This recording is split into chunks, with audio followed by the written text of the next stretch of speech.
Boa tarde, meus amores. Hoje a nossa aula de história. Abra um livro na página 118, certo? História 118, onde tem a centralização do poder.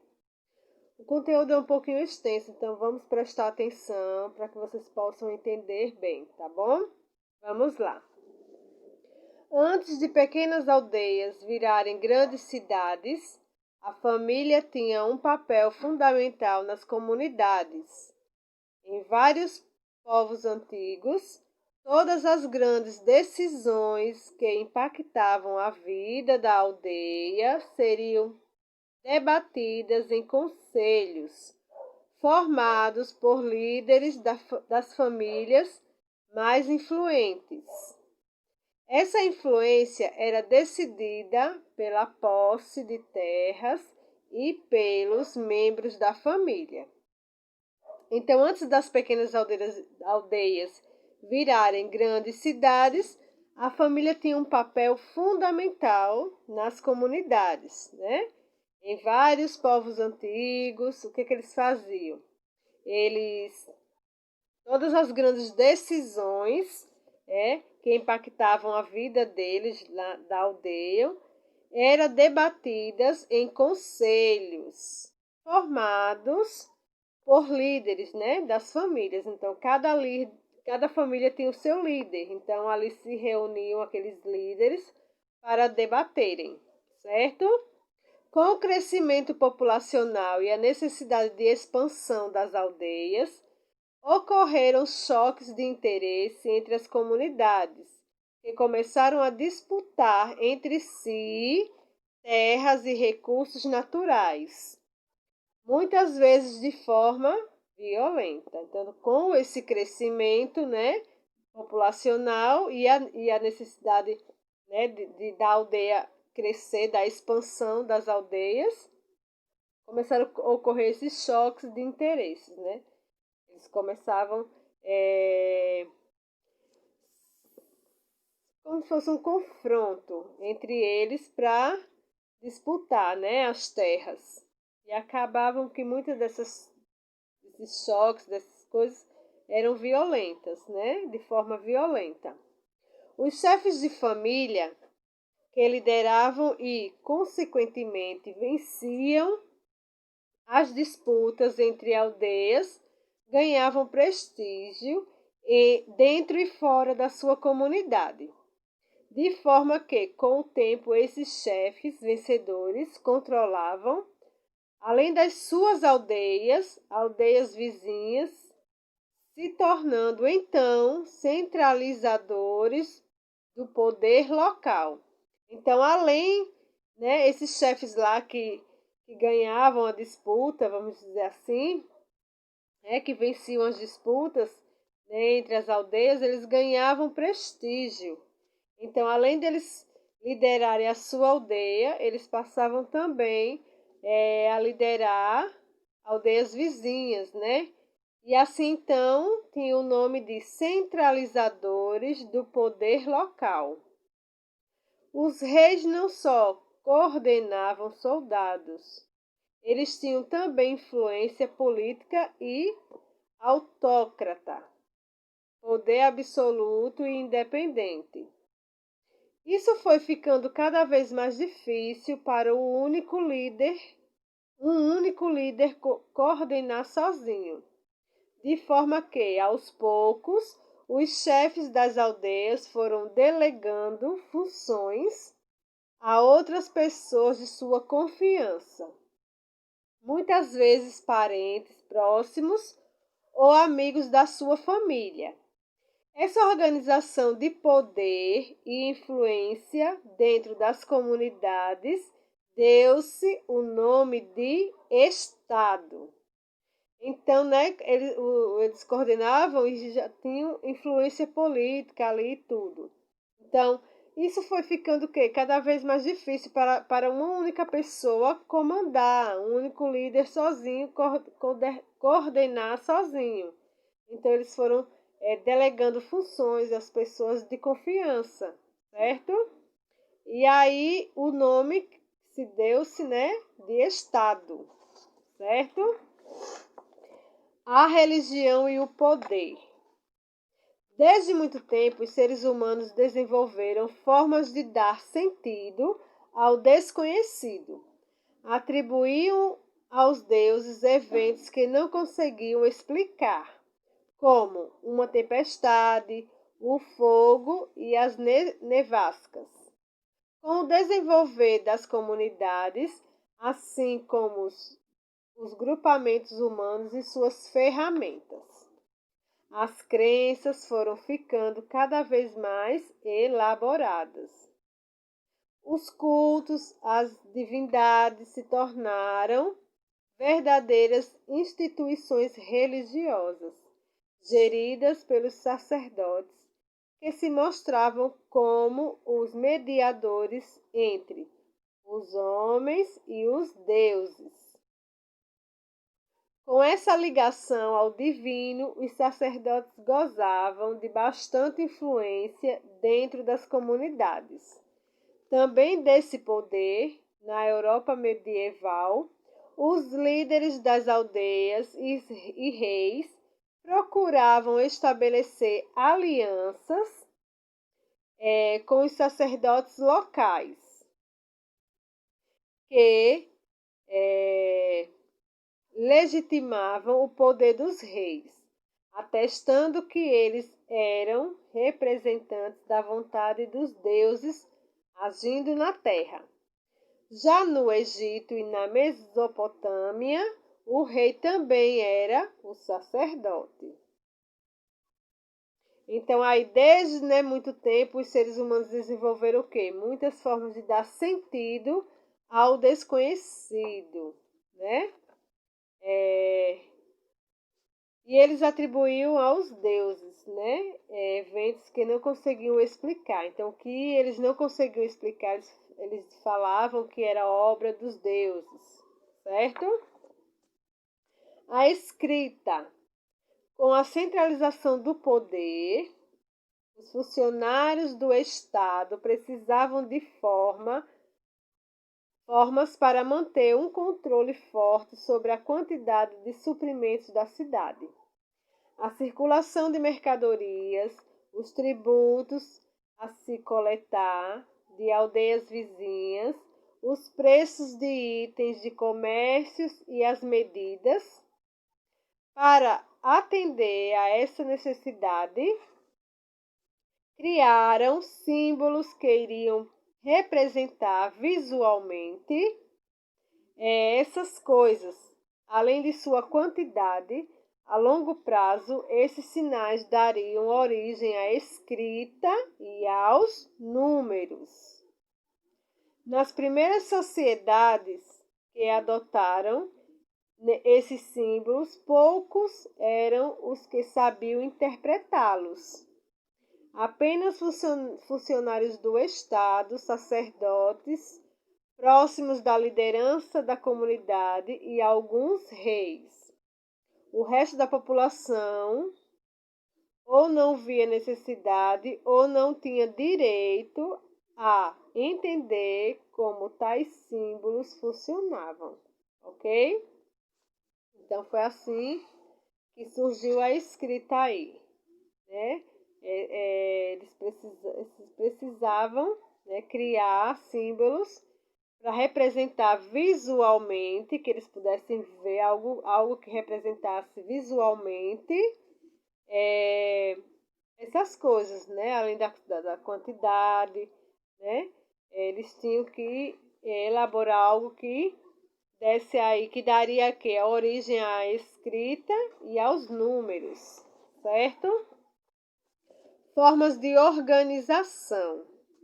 Provavelmente você já ouviu dizer que a união faz a força.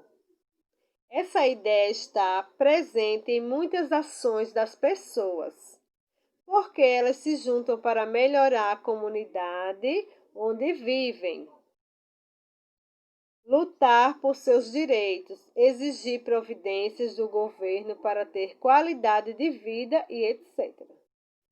Todas essas situações são formas de as pessoas se organizarem, Por isso são chamados de formas de organização. Tais formas, em geral, servem para as pessoas conseguirem atingir um objetivo comum, ou seja, algo que interessa a todas elas. Podemos classificar as formas de organização em pública e privada, certo? Pública, administrada pelo poder público e de uso gratuito a todos. Então, a coisa pública, ela é administrada pelo poder público e de uso gratuito a todos. Privada, administrada por uma pessoa ou várias pessoas e o uso é apenas mediante pagamento. Então, uma coisa pública é uma coisa que ela é gratuita, ela é gratuita a todos. Privada, ela não é gratuita e as pessoas, para usar, né, tem que pagar. Veja algumas formas de organização pública. Social, como no caso das pessoas que se organizam em associações de moradores para melhorar a comunidade onde vivem. Política, como no caso de pessoas que se organizam em partidos políticos para exigir providências do governo para ter qualidade de vida. Econômica, como no caso das pessoas que se organizam em sindicatos para lutar por seus direitos, certo? Na sua comunidade ou no bairro onde você mora, existem locais e instituições que também representam essas formas de organização, tipo associações, grupo de apoio, empresas, lojas, cooperativas, comitês eleitorais, zonas eleitorais e etc. É importante que você participe dessas formas de organização, pois é nelas e a partir da convivência com outras pessoas que você aprenderá a lidar com todos. Também é fundamental para elas darem certo que as pessoas que as formam sejam sinceras umas com as outras. Portanto, mesmo que você não concorde com as decisões da maioria do grupo, é preciso aceitá-las e contribuir para tudo dar certo, certo? Estado e nação. Estado, organização política que exerce sua autoridade sobre um território concreto. A característica do Estado moderno é a soberania, reconhecida tanto dentro da própria nação como por parte dos demais estados. Todos os estados tendem, portanto, a ter certas instituições, tribunais, polícia e etc. Para uso interno, bem como forças armadas para sua segurança externa. Funções que requerem um sistema destinado a recolher impostos. Nação, agrupamento humano em geral numeroso, cujos membros são ligados por laços históricos, culturais, econômicos e linguísticos. Há estados com mais de uma nação e há nação que não possui estado. A organização do nosso estado. Hoje no Brasil, temos a presença do Estado que controla e organiza setores importantes da nossa sociedade, como a educação, a saúde, a economia e a política nacional. Existe aqui a presença de 3 poderes. Vamos ver lá agora esses 3 poderes: legislativo, executivo e judiciário. A capital do Brasil é Brasília, que foi construída no governo de Juscelino Kubitschek. inaugurada em 1960. Executivo.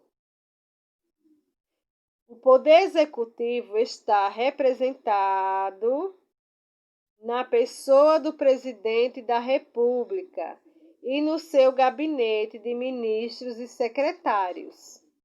O presidente é eleito pelo povo direto e exerce o mandato por 4 anos, com possibilidade de uma reeleição em sequência. Função: administrar o interesse público e governar o povo de acordo com a lei. Esse é o poder executivo, sabe? Quem está presente aí no poder executivo, à frente, é o presidente da República, certo? Então, ele é quem administra o seu gabinete e os ministros lá também, certo? Quem elege o presidente? O povo, certo? Qual é a função dele? Administrar o interesse público e governar o povo de acordo com a lei. Agora iremos ver o poder legislativo. O poder legislativo, representado pelo Congresso Nacional, é exercido pela Câmara dos Deputados e pelo Senado.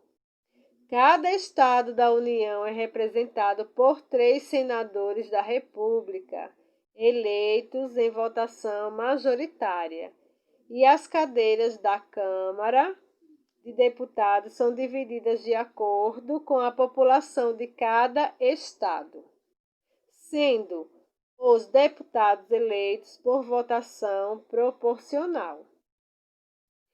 O mandato dos senadores é de 8 anos e a cada 4 anos há uma eleição, em que são renovados 1/3 e 2/3 da Câmara, alternadamente. O mandato dos deputados federais é de 4 anos. Função. Qual é a função dos deputados federais aí? Criar leis para melhorar a vida em sociedade. Certo? Vamos agora ver o poder judiciário. O poder judiciário está representado pelos seguintes tribunais: Supremo Tribunal Federal, STF, que conta com 11 ministros apontados pelo presidente da República e aprovados pelo Senado. É a instância máxima do poder judiciário. Suas decisões versam sobre as questões pertinentes ao direito constitucional. Superior Tribunal de Justiça, STJ, Superior Tribunal Militar, STM, Conselhos da Justiça Federal, Tribunais Eleitorais, Tribunais de Justiça, Tribunais do Trabalho, Tribunais Regionais Federais, cujos juízes ocupam o cargo em caráter vitalício. Então, aí o Poder Judiciário, né, ele está representado aí por esses tribunais. Função: aplicar a lei e julgar os crimes. Então, essa é a função dos tribunais. Aplicar a lei e julgar os crimes, certo?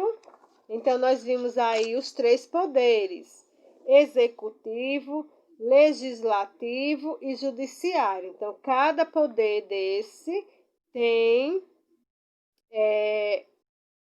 suas funções, certo? Poder executivo é o que é o presidente, tudo direitinho, certo? O poder legislativo são os deputados, senadores, certo?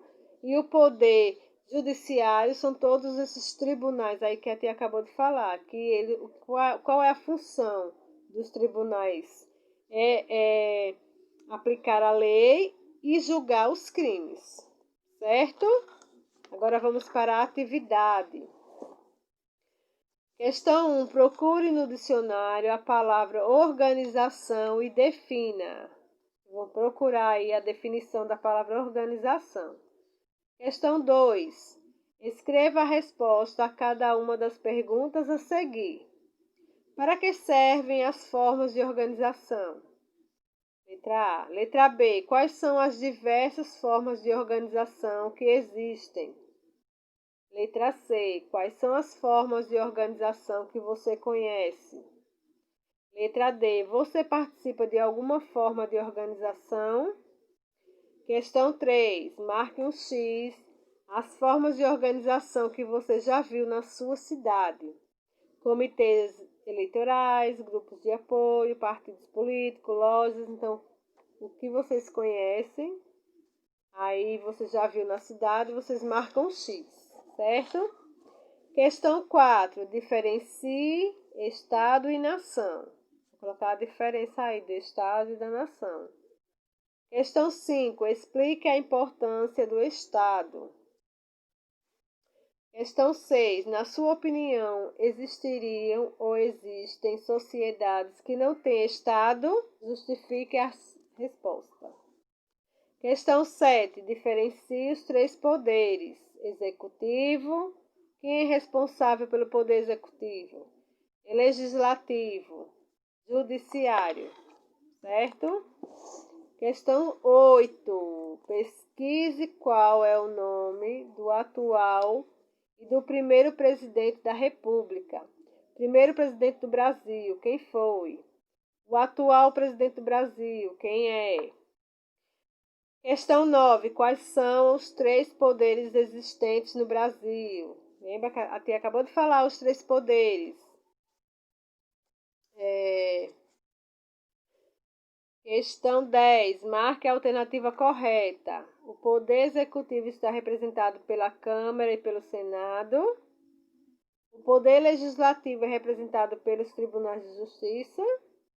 O STF conta com 11 ministros apontados pelo presidente da República. Questão 11. Pesquise e liste abaixo algumas nações que não têm um território autônomo, que não possuem Estado. Vão pesquisar aí algumas nações que não têm um território autônomo, que não possuem estados, certo? Questão 12. Leia e responda. Antes de as pequenas aldeias virarem grandes cidades, tinha um papel fundamental nas comunidades. Em vários povos antigos, conselhos de seus chefes mais influentes decidiam os caminhos que a vida na aldeia tomaria. Este texto faz alusão a troca, moeda, família ou escrita. Vai marcar um X. Questão 13. Indique o primeiro centralizador do poder local e pinte-o. Quem foi o primeiro centralizador? Vocês vão olhar aí as imagens e pintar. Questão 14. Complete 14ª ou 14, certo? Complete o texto corretamente. Os cultos às divindades se tornaram verdadeiras, gerida pelos que se mostravam como os entre os homens e os deuses. Com essa ligação ao divino, os sacerdotes gozavam de bastante dentro das comunidades. Sabendo desse poder, os líderes e procuravam estabelecer com os sacerdotes locais que o poder dos reis, atestando que eles eram, vocês vão completar, certo? Lá no onde nós estudamos, tem aqui, vocês podem voltar para ver direitinho como vai completar aí, tá bom? Então, só é até a 14ª questão, ok? Qualquer dúvida, Volta no conteúdo, lê novamente. Agora vamos continuar com arte. Abra um livro de arte na página 66, onde tem o foco narrativo, tá bom? Vamos lá. O foco narrativo é a visão adotada pelo narrador ao contar uma história. Nesse caso, o foco narrativo pode ser em primeira pessoa ou em terceira pessoa. Primeira pessoa, quando o narrador participa do que está sendo narrado. Terceira pessoa, quando o narrador não participa da narrativa. Há alguns tipos de narrador: personagem, personagem testemunha, observador, intruso e onisciente. O narrador personagem conta a narrativa sob seu próprio ponto de vista, já que está na história. Faz parte dela e é o personagem principal da narrativa. O narrador personagem testemunha conta a narrativa sob seu próprio ponto de vista, faz parte da narrativa, mas é um personagem secundário da história. O narrador observador conta a narrativa sob seu próprio ponto de vista, mas não faz parte da história. Seu papel é semelhante ao de um espectador. O narrador intruso, além de observar e contar, ainda faz comentários sobre os acontecimentos que narra. O narrador onisciente é aquele que, além de narrar os acontecimentos, ainda conhece toda a história, inclusive o pensamento dos personagens, tá? Então, aí nós falamos sobre foco narrativo. Então, tem a primeira pessoa, a terceira pessoa. Tem o narrador personagem testemunha, o narrador observador, o narrador intruso e o narrador onisciente, tá bom? Então, vocês vão responder as questões até a página 74, tá bom? Todas as respostas são pessoais, então vocês vão dar as respostas de vocês. Ler direitinho, observem as perguntas para fazerem as respostas, tá bom? Aí, voltando para a página 61, vamos encerrar os conteúdos do segundo bimestre, tá bom? Com música e dança. Música e dança estão juntas em muitos momentos. Isso porque a dança, em geral, é a execução de movimentos que procuram expressar sentimentos num ritmo semelhante ao da música. A música e a dança podem ser executadas para divertimento em cerimônias como manifestação artística. Assim, podemos dizer que a música e dança, quando em conjunto, podem ser realizadas quanto ao modo de dançar, a origem e a finalidade. Em relação ao modo de dançar, há as danças solo, em que o dançarino executa a dança sozinho, em dupla, em que a dança é executada com pares de dançarinos, e em grupo, em que a dança é executada por grupos de dançarinos. Em relação à origem da dança, há as danças de origem folclórica, são as danças preservadas pela sua popularidade nos diversos grupos sociais. Histórica, são as danças mantidas em contextos de cerimônias e rituais.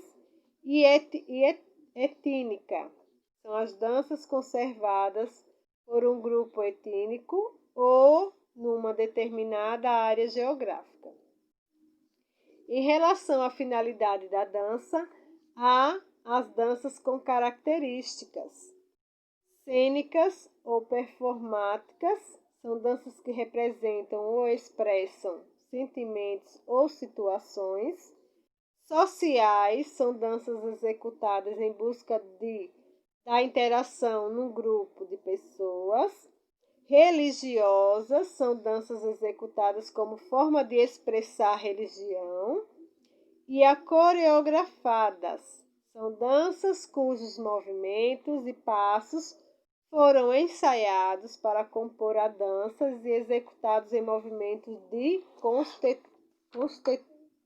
contextualização, ok? Então, assim nós vimos música e dança. Vocês irão responder a atividade até a página 64. Então, ler direitinho, porque a maioria das respostas são pessoais, certo? Então, lê a pergunta direitinho para que vocês possam responder a atividade, tá bom? Então, beijos, bom fim de semana e até segunda.